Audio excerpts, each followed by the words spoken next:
Hello and welcome everyone. My name is Manny Roberts from the IPM. The focus of today's webinar will be an update on the legal and regulatory situation in Scotland. I'm pleased to be joined by Michael Sturrock, Head of Public Affairs at the DMA, an expert in all things Scotland. If you have any questions, please send them in and we'll discuss them at the end of the webinar. So over to you, Michael. Thanks very much, Manny. Just to check, you can hear me okay? Hear you perfectly, thanks. Great, thanks very much. Okay, good stuff. Well, thanks for joining today. The subject is a really interesting one, actually, because we've got all sorts of divisions and places where legislation that affects Scotland and the rest of the UK come from. So we just skip on to the next slide.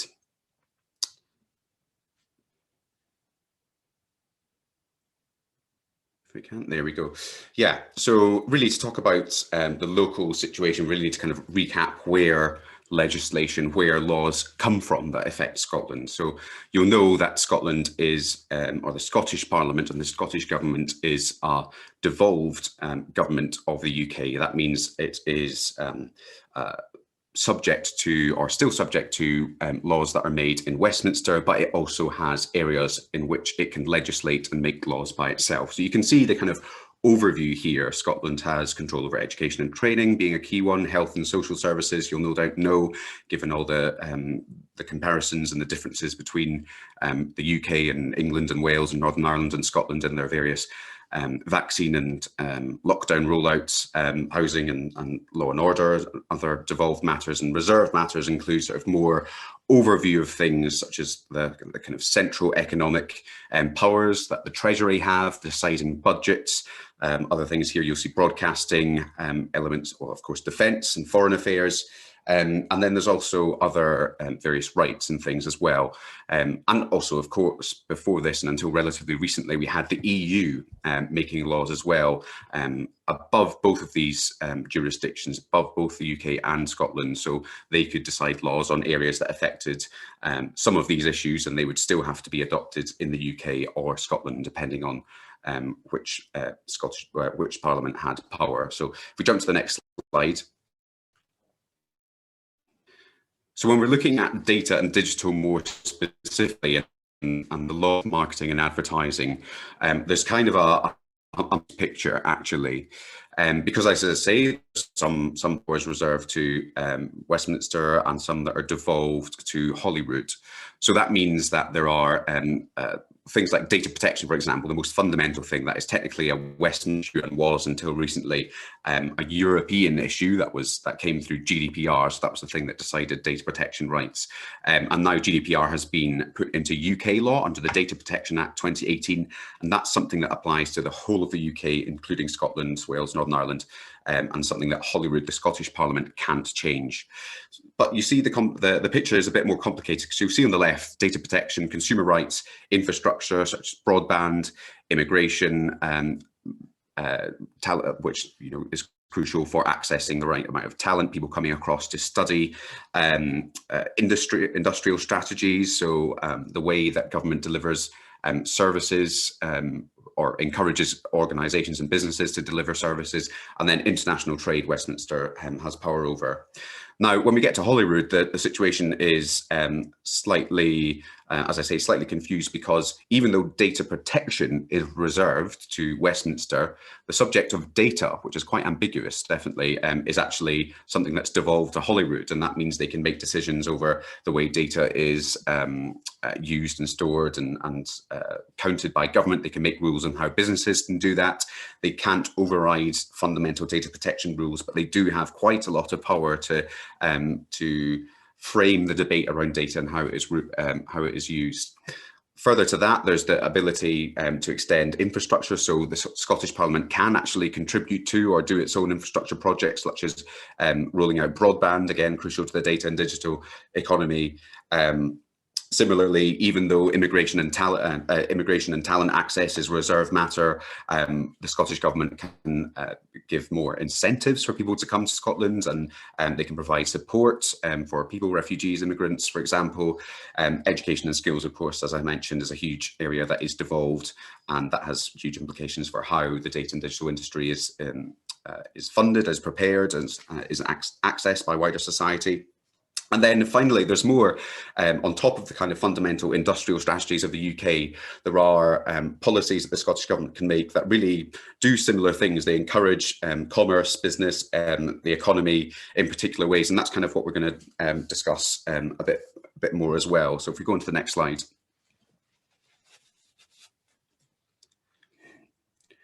So yeah, in the UK and Scotland, there's some really large policies in the digital and data sphere that are forward-looking. They're, in fact, both of the main ones are not actually in play yet. So if we're looking at the UK, they have in the process of making the National Data Strategy, which is a mammoth piece of legislation that's designed to, well, we'll go into that in a second, but it's really designed to modernise and drive the economy in the data and digital sphere. And the UK has a digital strategy as well, which is something actually that's kind of fallen by the wayside in various governments. It was first introduced, I think, about 10 years ago now, and they've updated it various times, but it sort of comes in and out of importance. And then, of course, there's international trade agreements, which are vital, again, for each of the industries, for our industry in particular, data adequacy being the main one. Again, I'll talk a bit about that later. So yeah, the National Data Strategy is the main one that we'll look at a bit further in a second. And in Scotland, they have got the National AI Strategy for Scotland. Again, that's going to be released next month. They've both been out for a consultation, and the results of the AI Strategy for Scotland are coming in next month. So yeah, we've covered the other areas underneath, but these are, again, the areas of economic policy, of incentive for businesses and the economy that really are kind of go between both Holyrood and Westminster. So it's a bit of a muddled picture. But if we jump onto the next one. So this is a bit more about the UK government's national data strategy, or at least where it is just now. It's out for, or it has been out for consultation. That's closed now, and the government's due to deliver its final proposals on that in, it should be around May, but I wouldn't be surprised if it was delayed given everything that's going on. But if we look at the fundamental themes here, there is, of course, the usual ones of any kind of industrial strategy of driving economic growth, providing support to businesses. But there's a couple of things that I want to point out in particular. The first of which is the narrative about trust. I won't read through all of these. I'll no doubt you'll get the slides after this, and you can have a quicker glance through. And also, there's a lot of information on the UK government's policy-specific page about this.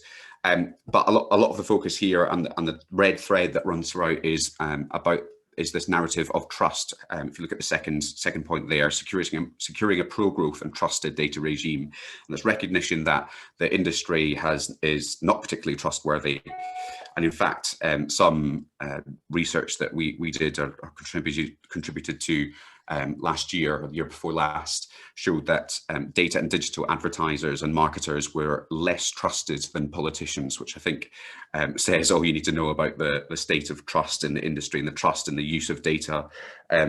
Furthermore, actually, we did research last year on how industry was looking at how industry perceived the rollout of the track and trace technology and the apps and the delays and dithering that happened in trying to roll out a data-based policy that was designed to help the wider health strategy. And the fact there were so many problems with that, the delivery of this test and trace app really undermines people's attitudes and trust in how data is used by organisations, businesses, and the government. So it's a really central point to all these policies, this trust element. And again, well, on top of that, there's the sort of wider security issues, and people need to feel protected in the way that their data is used by both government and businesses as well. So there's an accountability and transparency element of that as well. And if we jump onto the next slide. Yeah, so the Scottish Government proposals, there's two main policies actually worth talking about. The second one, the National AI Strategy for Scotland, which I mentioned. This is it's interesting actually, as I say, that there are a lot of similarities to this and the National Data Strategy for the UK. In fact, the Scottish Government commissioned a National Data Strategy about 3 years ago. So pretty much the only reason it's called an AI strategy for Scotland is because they commissioned this strategy a few years ago that didn't actually come into government policy, but they needed a new one that had a different name. But basically it does all the same thing, touches on the same touch points as the UK government data strategy, but I guess it targets different areas. It sort of recognises the differences between and the specificities of the Scottish economy and Scottish businesses, and gives targeted support to them more than the UK economy. Furthermore, there's a kind of stronger element of, you'll see the second point in the AI strategy, no one left behind. It's more focused around making sure that access to the data and digital economy is increased. Again, this kind of ties into things like broadband rollout and accessibility as well. Oh, if you jump back a slide. Broadband rollout as well, because Scotland is hugely geographically disparate, and places in the Highlands and Islands. And in fact, my auntie lives on a farm up in the north of Scotland, and her internet speeds are just unbelievable for the 21st century. And the UK government and Scottish government made an announcement last year that they tripled speeds in the most remote geographical areas, and that brought her broadband speed from 0.2 megabytes to 0.6. So really the stats on the broadband rollout are pretty dreadful, but nonetheless it ties into this narrative of accessibility, and the Scottish AI strategy for Scotland puts a larger focus on reskilling people who have been out of work or have lost their jobs, and particularly with coronavirus now, there's going to be people who are put out of jobs that have no prospect of getting a job in the same industry that they've been working in, and they need to be reskilled for the modern economy, and perhaps that's delivery of skills in the data and digital sphere. And that's not to say the UK government isn't doing the same, and in fact there's some more proposals that are going to be coming through in the next 6 months, a year, but this is really a central focus of the AI strategy, where the data strategy doesn't cover as extensively. And then just to note, the target of making Edinburgh the data capital of Europe is actually another one that's a joint aim of the UK and Scottish governments. This was, in fact, a brainchild of George Osborne to make these kind of local investments in areas all around the UK, and with devolved councils and local governments and national governments in Scotland and Wales and Northern Ireland. And so the target is to make Edinburgh the data capital of Europe, with a particular specialty on data ethics. And again, focusing around this issue of trust. That is something that we now recognise is really fundamental to the continued success of the industry. Building on the trust element, there's a lot of evidence now to suggest people just don't use, or are increasingly not using, companies that they don't believe are taking care of their data properly, particularly energy companies. Some of the bigger, the big five energy companies have lost a lot of customers, and one of the main reasons that that they did that, or that they lost those customers, was that people felt that the smaller ones, particularly the kind of modern sleek ones like Octopus Energy or Bulb, which are renewable as well, they were built from the startup, and had a sort of much stronger approach to data privacy and giving people control over their energy and how their data was used.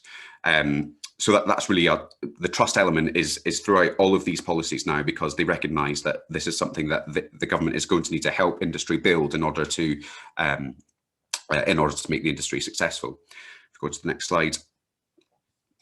But as I mentioned earlier, so until very recently, we were part of and subject to EU rules and regulations, and really we need to have a look at where things are going, and where legislation in both the UK and Scotland are going. We need to look at the kind of wider global narrative, and to, I'm going to oversimplify in the next couple of slides, but there are kind of competing attitudes towards data, towards privacy, and towards the storage and use of data within the world, and they're kind of playing out on a global stage, and it's something that is going to kind of come to a head fairly soon, and in fact is coming to a head just now. If you jump onto the next slide. So for a start, there's the EU model, which the UK has been part of and has been indeed driving for well, since its inception, really, as part of the EU, and data and digital legislation obviously only came into play really from the 80s onwards, and the UK has been in the EU before that. So it's really been at the in the driving seat when shaping EU legislation and being part of the EU while this kind of legislation is being shaped. And like, if we jump on to the next slide, and like the UK data strategy and Scottish AI strategy, there is now a European data strategy. And again, I won't jump through all the issues or go through all the PowerPoints, but really there's this the same recognizable red thread about understanding the need to build trust in the data and digital sectors, and build or give control back to the consumers and make industry and government more accountable in their use of data. So that's the kind of first and primary, and what we would say is the most important and the right approach to data and digital legislation going forward. It needs to be all these kind of legislations that are coming through need to be focused on the consumer, on their rights, and on this trust element. And that's both because it's the right and ethical thing to do, but also, as I say, for the commercial success of businesses everywhere. So if we jump to the next slide, as I say, that's the narrative that has been formed in the EU, and the UK's part of that is quite important because, well, primarily because the language of data and digital is English, and so the UK has been playing a huge role, and particularly the ICO has been playing a huge role in deciding the regulatory and digital laws and legislation there. But if we come to sort of a slightly different model in the USA, an approach, again, simplifying slightly because there's some specific states in the USA, particularly California, which have very strict data protection rules. But at a federal level, across all of the states, the US approach to data privacy is a lot more lax. It gives, if there's a next slide there on the USA, if you could jump forward. Yeah, so if the USA approach gives more power to businesses. It doesn't compel organizations to give control back to consumers and be accountable. And it's a bit more Wild West in the realms of data privacy. So those are the kind of two important narratives going on, or that will be relevant to the UK and Scotland in particular, and the way data and digital legislation will be going forward. And the UK, we hope as an organisation, and our research tells us, should be going in the direction of the EU.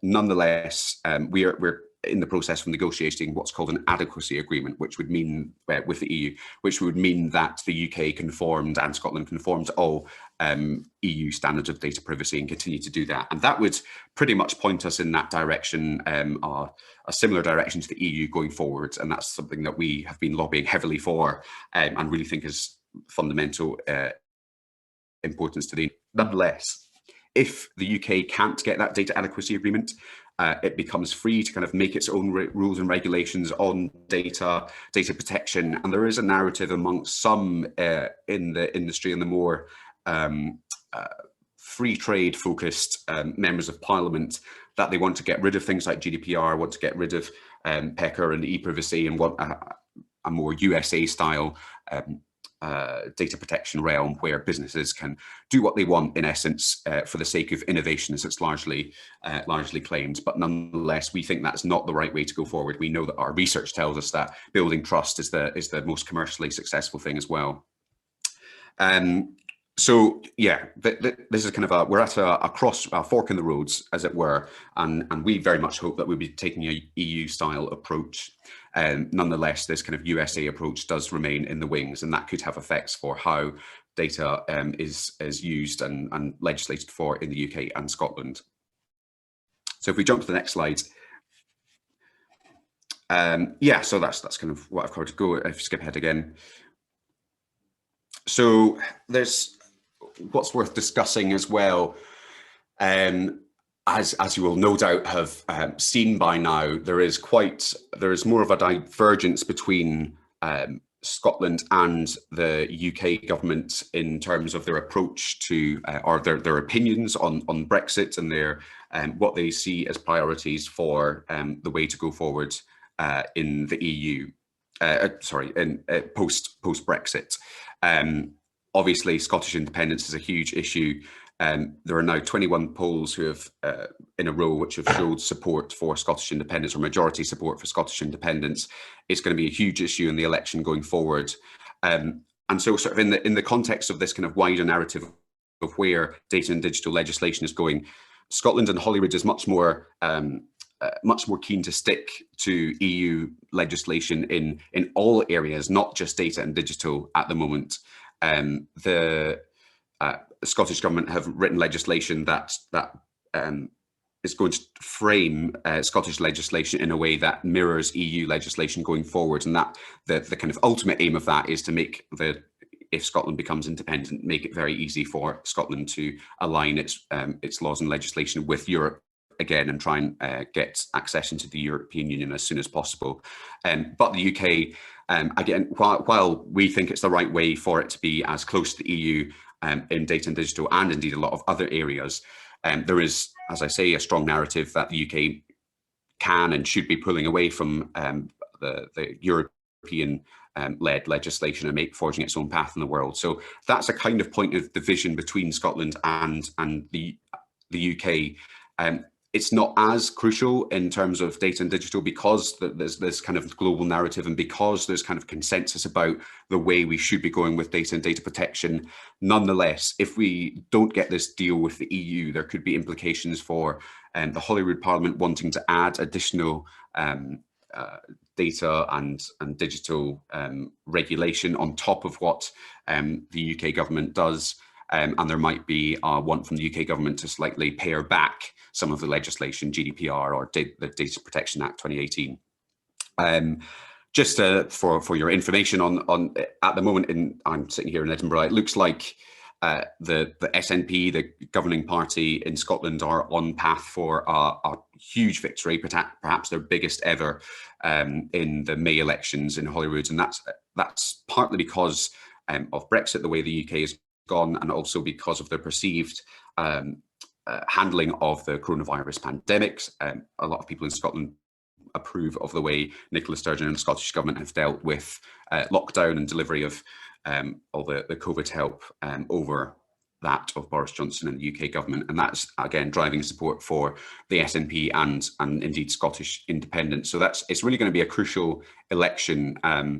The Scottish Parliament is not designed to deliver majorities. It's a partially proportional representation parliament. So if you win more votes, or the more votes you win, the harder it is to win a seat. And if you don't get that many votes, if you get above 6%, you're guaranteed to get some seats in the Parliament.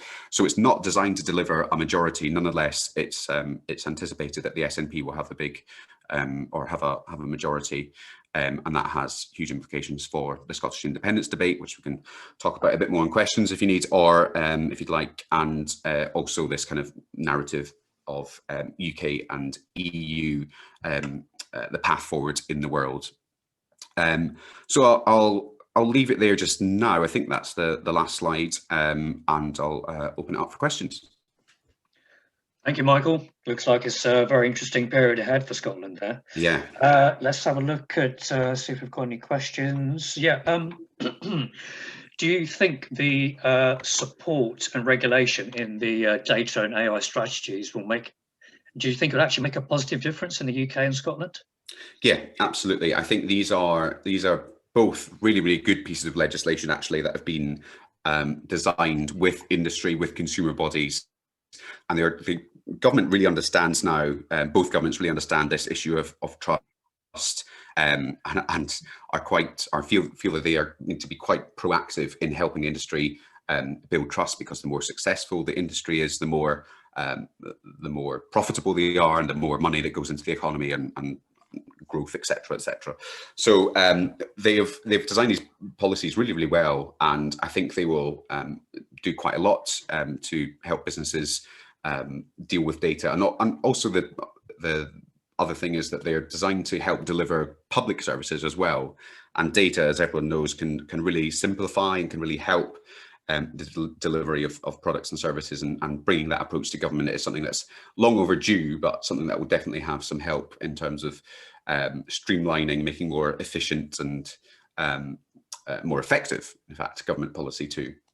So yeah, I do think they're going to be good, but as ever with government policy, proof is in the pudding, and they're never protected from mess ups down the road, to put it less or politely. Do you think that, just in terms of your answer, do you think that applies to bigger businesses and SMEs? Do you think it's industry wide? Just be interesting, just to your thought on that. Yeah, well, I mean, so we know there's this wider narrative now about businesses, particularly that deal with data, and the kind of behemoths of credit check agencies, Facebook, Google, who almost seem bigger than national governments and how they deal with data and the power that they have. And you saw Google threatening to just close down in Australia if the Australian government started to put in these regulations that would change the way change the way Google dealt with personal data and displayed advertising. I think more and more governments across the world are going to be taking these more hard stances against the huge businesses like that. And obviously, when you're targeting the businesses at the top, it sort of goes all the way down.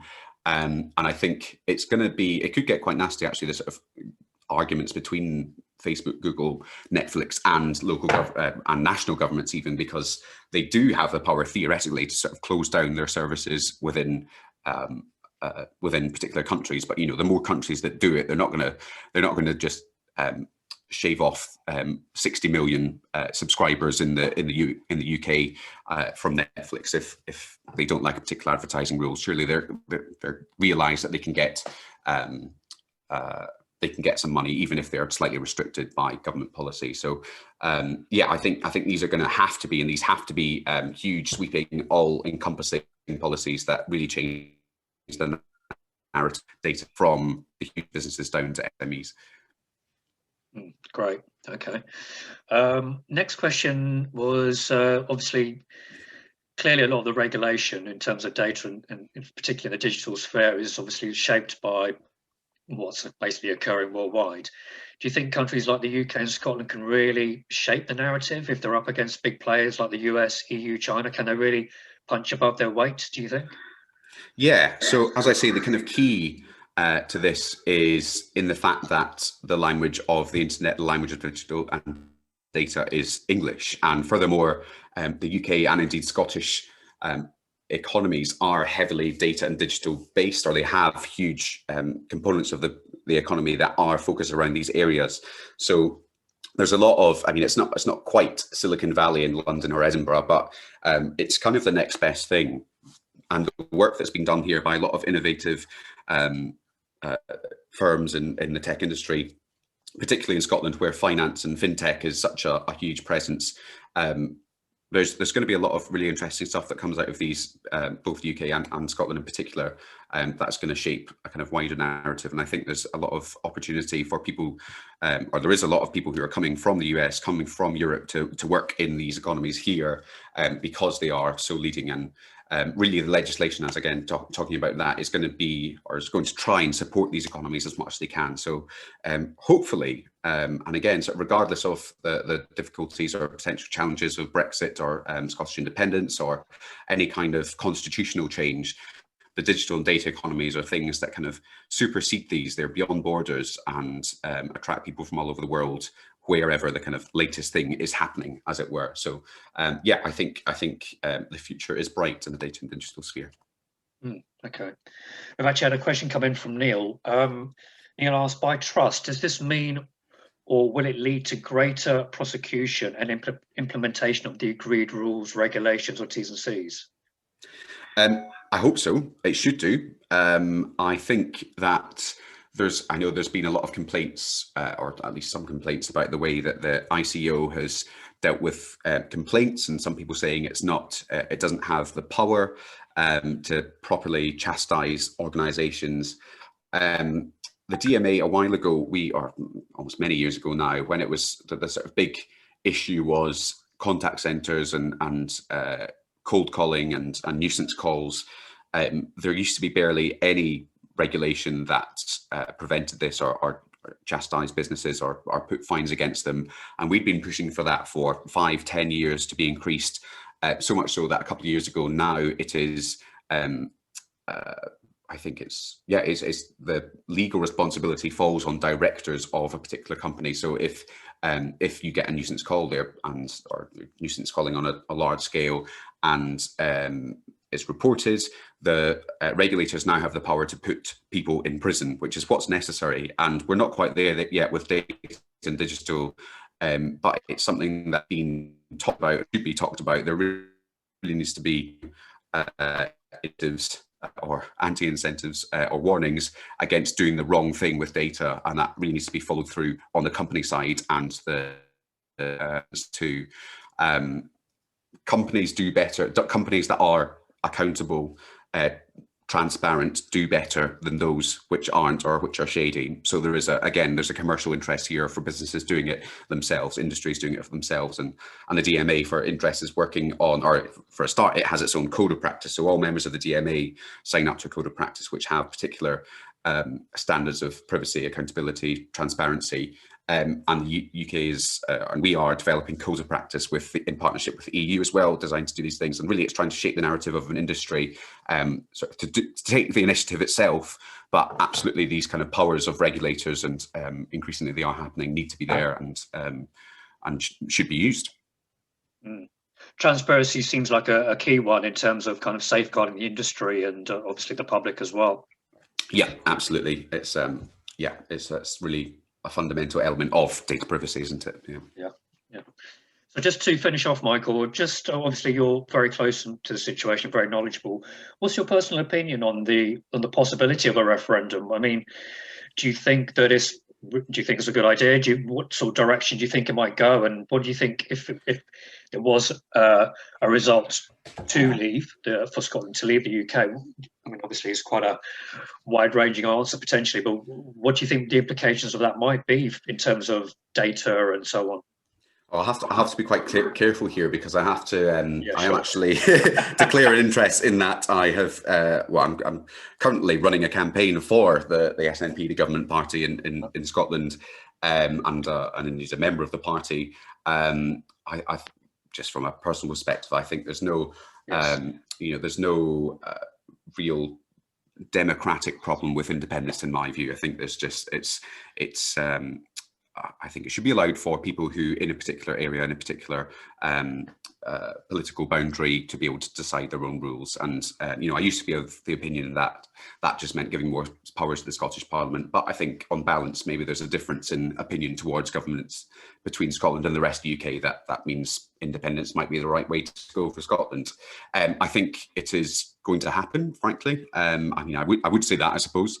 But I think there is as you've seen, the 21 polls in a row showing support for independence, it's not going down, which it has done in the past. Whenever it's sneaked over 50% in favour of support independence in the past, it's not gone down. There seems to be a new base level of about 52-54% in favour of independence. So I think it's a case of it happening. There's difficulties in terms of the way it's technically up to Westminster. Again, it's a reserved issue. Constitutional issues are reserved to Westminster. So it's up to them at the moment, in theory, whether they grant the powers of independence or having an independence referendum to Scotland. But it comes down to our principles of democracy. Do we respect the right of a group of people to decide their own future? And I don't think Boris Johnson or indeed any UK government would go against that principle for so long as to deny another referendum, even though they technically have the power to grant it or not.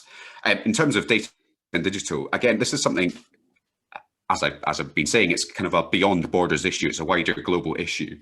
And of all the things that the UK and Scottish governments aren't in agreement on, the approach to data and digital is pretty unified. So this is an area that's not even, it's potentially a huge constitutional upset, but it's not going to be hugely impacting on the data and digital sphere because of the way that these jobs can be done from anywhere in the UK. Technology sharing, working on projects can be done throughout the world. It's not going to be as affected in a way that other industries potentially might be, or the kind of wider narrative of Scotland rejoining the EU or changing its regulatory direction compared to the rest of the UK. So I don't. The data and digital sphere, again, it's kind of a remarkably resilient thing, and that's also been shown in the coronavirus pandemic as well. Businesses are they've kind of already been used to working from home or being able to adapt to not going into offices or changing their styles of working quite easily. So that's something that's, again, yeah, a positive of all of this. Thanks, Mark, and I understand that's your personal opinion on that. Yes, but yeah, that's not, that's definitely not DMA views. Actually, we've had another quick question coming from Neil. What is Michael's view on winners lists in promotions where we are trying to build trust on the promotion being genuine and prizes going to genuine consumers? And sometimes it's stopped or difficult to get that information out to the general public, i.e. the promotion is a con, no prizes available. So let me just get this right. So this is a kind of an offering of a company to say sign up to this, or put your email in here to be in with a chance of winning a hamper or something. I think these kind of things, we need to be a bit more specific about the way that we deal with how these things are regulated. Obviously, you can't just have these things that are open to everyone and just be a data size as they were before. But at the same time, these kind of marketing or innovative ways of marketing should be allowed theoretically, but I think we kind of have to approach it from the side of data privacy and respect of privacy rather than kind of a free-for-all, which it has been in the past. And if that means that there's slightly more limitations on the way that these kind of competitions or sign-ups are done just now, I think is kind of the right approach rather than coming at it from the other side. I think what what Neil might have been getting at is that there's a requirement with promotions to release details effectively of the winners to guarantee that the promotion was genuine. Obviously, consumers are allowed to ask the promoter just to ensure that it was a genuine promotion, that the prize was awarded, and so on. So I think Neil is trying to get at the use of data in those particular situations from a Scottish perspective. Oh, I see. Okay, right. So, I mean, frankly, I don't know a huge amount specifically of the issue or how it's faced in the public. I think there's obviously an exercise here or an obligation here on government and regulators to tell consumers their powers as well. It can't only be up to businesses and people to know what rights they have to information or how their data is gathered and used or revealed to particular sources in order to get something back. There's definitely an onus on the government to do that as well, and I think that's something that the AI strategy is certainly taking a stronger approach to, and something that's being done further afield too. And that's the ICO is going to be going through quite a big change. Elizabeth Denham is standing down as Chief Commissioner, of course, and really that sort of signals quite a big change in the way that a regulator is approached. The Chief Commissioner does have quite a lot of power in deciding the narrative. So I think there's going to be a kind of crackdown by the next other person that comes in, and they want to be perceived as a lot tougher and enforcing rules and empowering customers. So I think that will be interesting to see how that plays out.